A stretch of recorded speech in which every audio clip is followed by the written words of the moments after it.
नमस्कार, आप देखना शुरू कर चुके हैं ओनली न्यूज नेशन। मैं मानस मिश्रा आपका स्वागत करता हूं। जब से पश्चिम बंगाल के चुनाव का ऐलान हुआ उसके बाद से ही बीजेपी फुल एक्टिव मोड में आ गई है चुनाव की।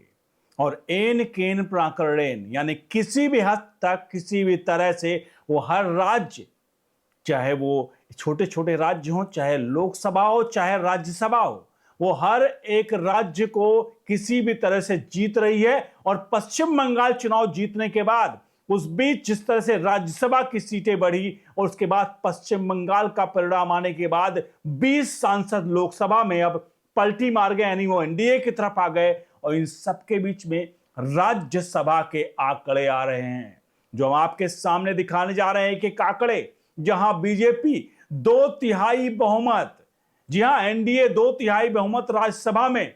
और आपको बता दें ये उस तरफ इशारा कर रहा है कि बीजेपी अब जो परिसीमन को लेकर के है वो शायद अगले 2034 का इंतजार नहीं करेगी किसी भी तरह से। वो अब इन्हीं बीच में फिर से एक बार लोकसभा का सत्र बुलाया जाएगा और एक बार फिर से वो बिल पास करा लिया जाएगा जैसे लोकसभा और राज्यसभा में उसके आंकड़े बढ़ रहे हैं। तो चलिए आपको दिखाते हैं राज्यसभा के आंकड़े, क्योंकि कहीं निर्विरोध और कहीं जोड़ तोड़।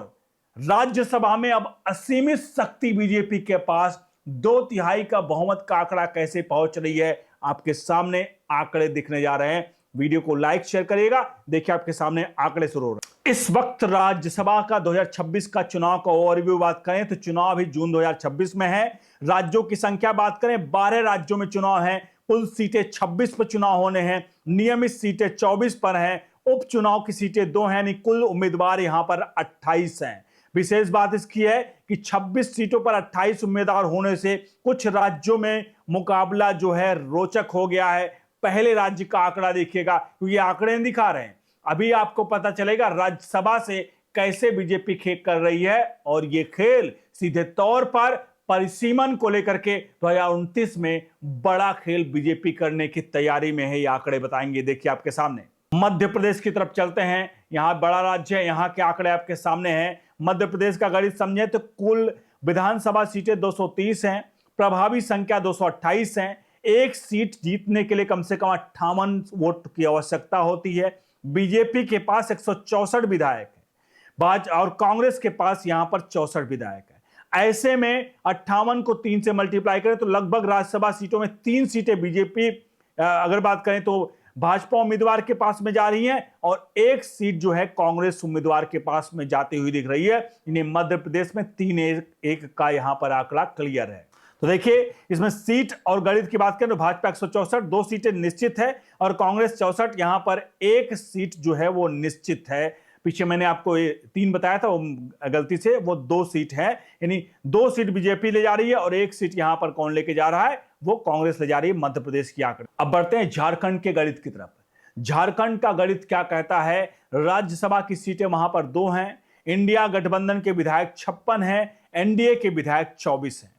एक सीट जीतने के लिए 28 वोट चाहिए। अब यहां जरा वोटों का गणित देख लीजिए। अब जीत का समीकरण देखिए, इंडिया गठबंधन का 56, एनडीए समर्थित उम्मीदवार 24। एनडीए की जो चुनौती आवश्यकता है जीत के लिए 28 वोट, उपलब्ध 24, यानी 4 की उसे जरूरत है। एनडीए समर्थित उम्मीदवार को विपक्ष में कम से कम 4 अतिरिक्त वोट चाहिए।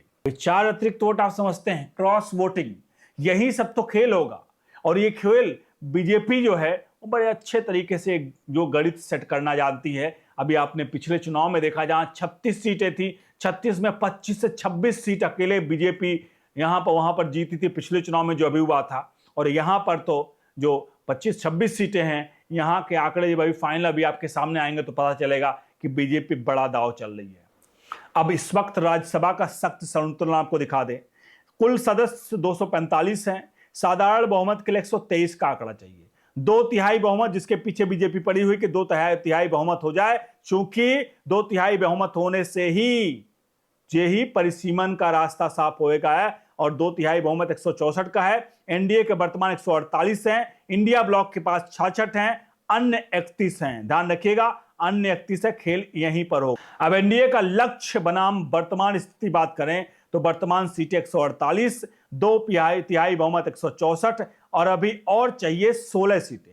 यानी इस चुनाव में 16 सीट मिलने के बाद बीजेपी को 2 तिहाई बहुमत, यानी राज्यसभा में 2 तिहाई बहुमत, मतलब कोई भी बिल यूं ही पास हो जाए। राहुल गांधी जो हमेशा कहते हैं जुबान पर सरस्वती बैठती हैं, राहुल गांधी कहते यहां पर संविधान बदल देगी, संविधान बदल देगी, तो साहब यहां पर तो 2 तिहाई सीट जो राज्यसभा में होने जा रहा है, आखिरकार कैसे होगा जरा आगे देखते हैं अगले। अब आते हैं संभावित नतीजों पर। जो अभी ये 26 सीटें उसके सामने संभावित नतीजे देखिए, एनडीए के खाते में 16 सीटें जा रही हैं। ये संभावित नतीजा है कि एनडीए किसी खाते में 16, इंडिया अलायंस के खाते में 9, अन्य के खाते में 1, कुल मिलाकर 26। यानी 16 सीटें मिलने के बाद, और कितनी कमी थी 2 तिहाई बहुमत में? 16। आप देखिए जरा फाइनल आंकड़े एक बार टैली देख लेते हैं, आपके सामने है। ये देखिए एनडीए की वर्तमान राज्यसभा सीटें 148, इस चुनाव में एनडीए की संभावित सीटें 16, एनडीए की संभावित कुल सीटें 164, 2 तिहाई बहुमत का आंकड़ा 164। यानी कि बीजेपी ने 164 का आंकड़ा इसी महीने छू लेना है। यानी बीजेपी वो इतिहास रचने जा रही है।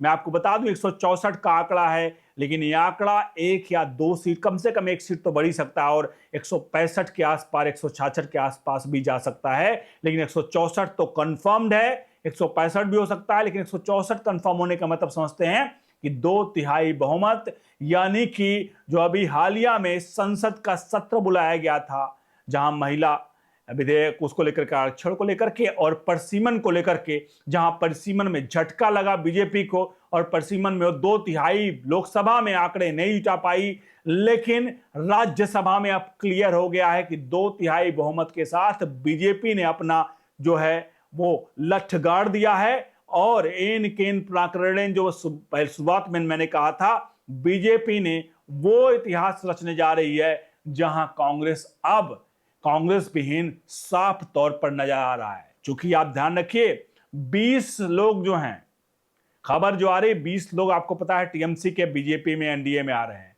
313 का आंकड़ा पहुंच चुका है।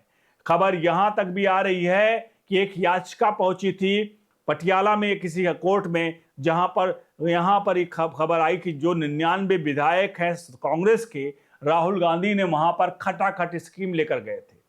खटाखट की स्कीम में उन्होंने कहा कि 8,500 रुपए आपको मिलेंगे अगर आप चुनाव में वोट देंगे 2024 को लोकसभा में। और वो खटाखट की स्कीम जो है वो कोर्ट में पहुंची हुई है, और कोर्ट में पूरे साक्ष्य और सबूत हैं। कई लोगों ने अपने पेपर्स, जो खबर आ रही है आंतरिक, कि कई लोग इसमें हैं जिन्हों को साइन कर करके पेपर दिए गए हैं कांग्रेस के द्वारा, वो पेपर्स, डॉक्यूमेंट्स भी जुटाए गए हैं, और कोर्ट में जा करके चीजों को प्रोड्यूस किया जाएगा। खेल बड़ा होने वाला है।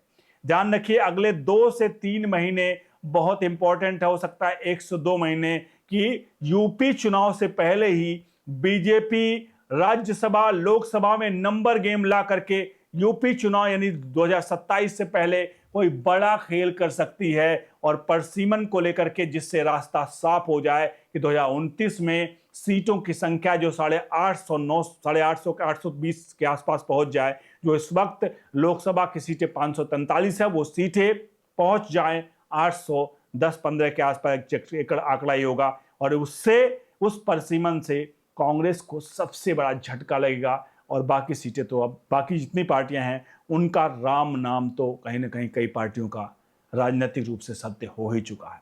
बहुत बहुत धन्यवाद।